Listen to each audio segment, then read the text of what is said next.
Hi పిల్లలు, ఏం చేస్తున్నారు?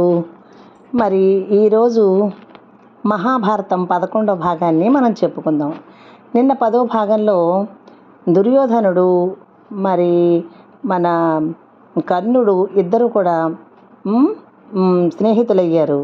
మరి దుర్యోధనుడేమో అంగరాజుగా ప్రకటించాడు కర్ణుడిని. అక్కడ వరకు చెప్పుకున్నాం.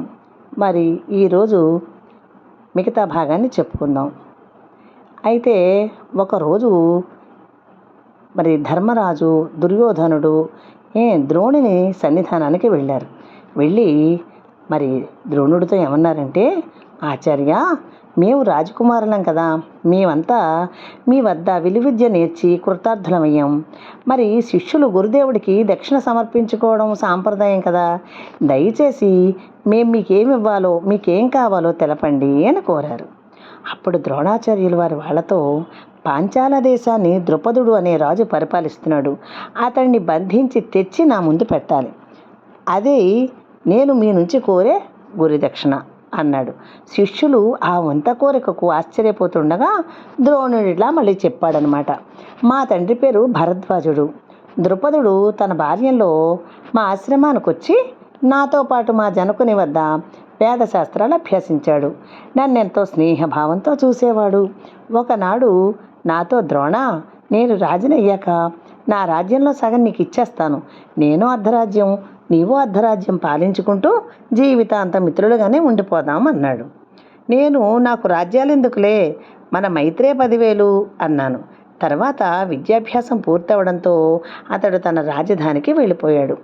మొదట యువరాజుగా పట్టాభిషిక్తుడై అనంతరం అతని తండ్రి గతించాక అతను రాజయ్యాడు.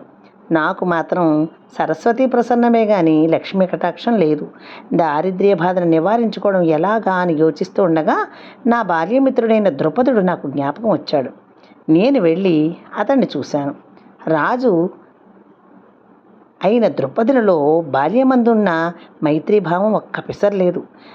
ఆ భావం అంతా నశించిపోయి అహంకారం పెరిగిపోయిందని తెలియక నేను వెళ్ళి అతన్ని మిత్రమా అని సంబోధిస్తే అతడు గుర్తుపట్టనట్లుగా ఉండిపోయాడు. అప్పుడు నేను ద్రోణుణ్ణి, నీ బాల్య స్నేహితుణ్ణి అన్నాను. ద్రుపదుడు ఇసడిస్తూ, చిన్నప్పుడు కలిసి చదువుకున్నాం కదా అని నా మీద ఏదో హక్కున్నట్లు వచ్చావా? పేద పౌరునకు పృథ్వీపతికి స్నేహం ఎలా సాధ్యం? సమానుల మధ్యనే కదా మైత్రి, వెళ్ళు అన్నాడు. నేను ఆశ్చర్యపోతూ అవమానంతో మౌనం వహించి తిరిగి వస్తూ ఉండగా పరశురాముడు యజ్ఞం చేస్తున్నాడని, ఎవరేదడిగినా ఇస్తూ రఘుమహారాజు కన్నా బలిచక్రవర్తి కన్నా కూడా మిన్నా అనిపించుకుంటున్నాడని తెలిసింది. కానీ నేను వెళ్ళి ఆయన దర్శనం చేసే సమయానికి నాకు ఇవ్వడానికి ఆ మహాత్ముడి దగ్గర ధనాలు ఏమీ మిగలేదు. నాయన, అద్దివై వచ్చిన నిన్ను ఒట్టి చేతులతో పంపడానికి నా మనసు ఒప్పడం లేదు. నీకు నేను ధనుర్విద్యను, నానావిధాస్త్ర ప్రయోగోపసంహారాలను నేర్పుతాను, ఉండిపో అన్నాడు.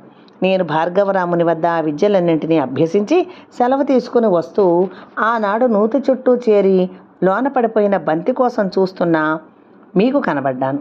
రాజ్య మదంతో నన్ను అవమానించిన ద్రుపదునకు బుద్ధి చెప్పాలి. ఆయనని బంధించి తీసుకురాగలిగిన సమర్థులు గనక మీలో ఉంటే వెళ్ళి తీసుకురండి అన్నాడు ద్రోణుడు. దుర్యోధనుడు, గురోత్తమ, అదెంత పని, నేను నా తమ్ములు పోయి ఆ ద్రుపదుడిని కట్టి తీసుకొస్తామని వెళ్ళారు. కానీ సైన్య సమేతులై ముట్టడించి వచ్చిన దుర్యోధనాదులను పాంచాల సేనలు ఎదుర్కొని తరిమి కొట్టేశాయి. అప్పుడు యుధిష్ఠిరుడు తన తమ్ముడు 9 రణభూమికి పంపాడు. కురుకుమారులు నాపైకి ఇలా ఎందుకు వచ్చారని ఆశ్చర్యపోతూ ద్రుపదుడే రథాన్నెక్కి పురప్రాంగణానికి వచ్చాడు. ఆ రాజు కోసమే ఎదురు చూస్తున్న పార్థుడు తన అమ్ములతో ద్రుపదుని రథాన్ని చిన్నాభిన్నం చేసి అశ్వాలను చెదరగొట్టి కారుముఖాన్ని తునియలు గావించాడు.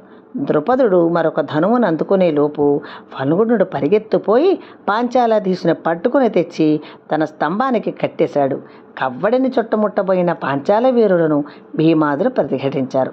అర్జునుడు పోయి ద్రోణుని యందు రథాన్ని నిలిపి బంధితుడైన ద్రుపదుని చూపి, ఇదిగో గురుదక్షిణ స్వీకరించండి అన్నాడు. ద్రోణుడు చిరునవ్వుతో, ద్రుపదరాజా, మన బాల్య స్నేహాన్ని పురస్కరించుకొని నిన్ననాడు చూడవచ్చిన నన్ను నీవు రాజు నన్ను అహంకారంతో అవమానించి పంపేశావు. ఇప్పుడు నీతో పాటు నీ రాజ్యమంతా నా వశమైంది. రాజ్యాధికారం క్షణభంగురమని దానిని చూసుకొని అహమికతో నన్ను అలా కించపరచరాదని నీకు తెలుపడానికి నేను ఇట్లా రప్పించాను. నాకు నీ రాజ్యం అక్కర్లేదు, నీ మీద నాకు కోపము లేదు, నిన్నెప్పుడూ నా మిత్రుడిగానే భావించాను అంటూ విప్రసహజమైన క్షమాగుణంతో ద్రుపదుడిని బంధవిముక్తుడిని చేసి కౌగిలించుకున్నాడు. ద్రుపదుడు మౌనంగా వెడలిపోయాడు. ద్రోణుడు కోరినట్లు అతడి స్నేహాన్ని పాటించలేదు. క్షత్రియ సహజమైన పగ అతని యందు రగిలింది. అప్పటికి అతనికి ఒక్క కుమార్తె మాత్రమే ఉంది. అది పూర్వజన్మమున కాశీరాజు పెద్ద కూతురు అంబ. శివుని వరప్రభావం వల్ల ఆమెలోని స్త్రీత్వము క్రమంగా పోయింది. ఆ మార్పునకు ఆమె జననీ జనకులు విచారిస్తుండగా ఆమె నేను కారణజన్మను అని తన పూర్వజన్మ వృత్తాంతాన్ని వారికి వివరించి, నేను షండుడన్న నీ వగవక నాకు విలువిద్య నేర్పించండి, నన్నిక శిఖండి అన్న పేరుతో పిలవండి, మీరు ద్రోణుడిపై పగ తీర్చుకోవాలంటే పుత్రకామేష్టి చేయండి అంది. ద్రుపదుడు పుత్రకామేష్టిని వనరించి ఆ హోగమగుండం నుంచి ప్రత్యక్షమైన యజ్ఞపురుషుణ్ణి ద్రోణాచార్యుణ్ణి వధించగల ఒక పుత్రుణ్ణి, సుగుణ సంపన్న భువనైక సుందరి అయిన ఒక పుత్రికని ప్రసాదించు అని కోరాడు. తనకు జన్మించిన ఆ సుతునకు ఆ రాజు దుష్టజుమ్నుడు అని నామకరణం చేశాడు. నీలమేఘాన్ని పోలిన ఛాయగల ఆ కుమార్తెకు కృష్ణ అని పేరు పెట్టాడు. పాంచాల రాజు తనయ కనుక పాంచాలి అని, ద్రుపదనందన అని, ద్రుపదనందన కౌన ద్రౌపది అని కూడా ఆమెను పిలిచేవారు. ద్రోణునకు అర్జునిపైన శిష్యవాత్సల్యం హెచ్చింది. గురువు కోరిన దక్షిణను సమర్పించిన ఘనత తనకు దక్కక అర్జునుడికి లభించినందుకు దుర్యోధనుడు బాధపడ్డాడు. వాని అసూయకది మరొక కారణమైంది. మరి ఈరోజు ఇక్కడికి ఈ భాగం సమాప్తం. మరి మళ్ళీ రేపు మీకు 12వ భాగంతో మళ్ళీ మీ ముందుకు వస్తాను. మరి పిల్లలు కథని ఆశాంతం చదివి కొంతమంది చూస్తున్నారు, కొంతమంది చూడటం లేదు. కాబట్టి మొత్తం అందరూ కూడా మహాభారతాన్ని విని చక్కగా అర్థం చేసుకుని మరి షేర్ చేసి కామెంట్ చేసి మరి 10 మందికి ఈ భారతాన్ని మీరు తెలిసేలా విస్తరింపజేసి నన్ను ప్రోత్సహించితే మీకు మరికొన్ని కథలు మీకు రామాయణాన్ని కూడా చెప్పాలనుకుంటున్నాను భారతం అయ్యాక. అలాగా ఒక్కొక్క కథ, భాగవతం ఇవన్నీ కూడా మీకోసం నేను చెప్పదలుచుకున్నాను. మామూలు కథలతో పాటు ఈ చారిత్రాత్మకమైనవి, పౌరాణికమైనవి కూడా నేను చెప్తాను మీకు. మరి ఇవన్నీ చూస్తారు కదా మీరు.